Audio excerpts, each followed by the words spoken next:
નમસ્કાર. શ્રાવણ સુદ પૂનમ એટલે કે રક્ષાબંધનનો દિવસ, જેને આપણે બળેવ પણ કહીએ છીએ. આ દિવસે બ્રાહ્મણો જૂની જનોઈને પરિવર્તિત કરી અને નૂતન યજ્ઞોપવિત પ્રાપ્ત કરે છે, નૂતન યજ્ઞોપવિત ધારણ કરે છે. બ્રાહ્મણો માટે સૌથી મોટો તહેવાર એટલે બળેવનો તહેવાર, અને આ સાથે બહેન દ્વારા પોતાના ભાઈઓને એમની રક્ષા માટે, એમના નિરોગી આરોગ્ય અને દીર્ઘાયુષ્યની કામના સાથે રાખડી બાંધવાનો પણ આ પર્વ છે, જેને આપણે રક્ષાબંધન કહીએ છીએ. હજારો વર્ષથી આપણા હિન્દુ વૈદિક સનાતન ધર્મની અંદર આ પરંપરા, જેનું શાસ્ત્રોમાં પણ વર્ણન છે, જેનું વિશેષ મહત્વ રહેલું છે.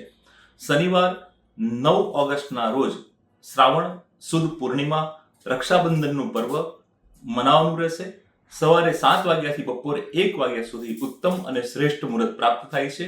અને બેન અને ભાઈનું આ તો પવિત્ર પર્વ છે, એટલે આપ કોઈ પણ સમયે જો રાખડી બાંધો તો પણ બેન અને ભાઈના આ પવિત્ર પર્વને પ્રેમ અને લાગણીથી કોઈ પણ સમયે આપ રાખડી બાંધી શકો છો. રક્ષાબંધન પર્વની સ્પાર્ક ટુડે ન્યૂઝના તમામ દર્શક મિત્રોને મંગલ શુભકામના.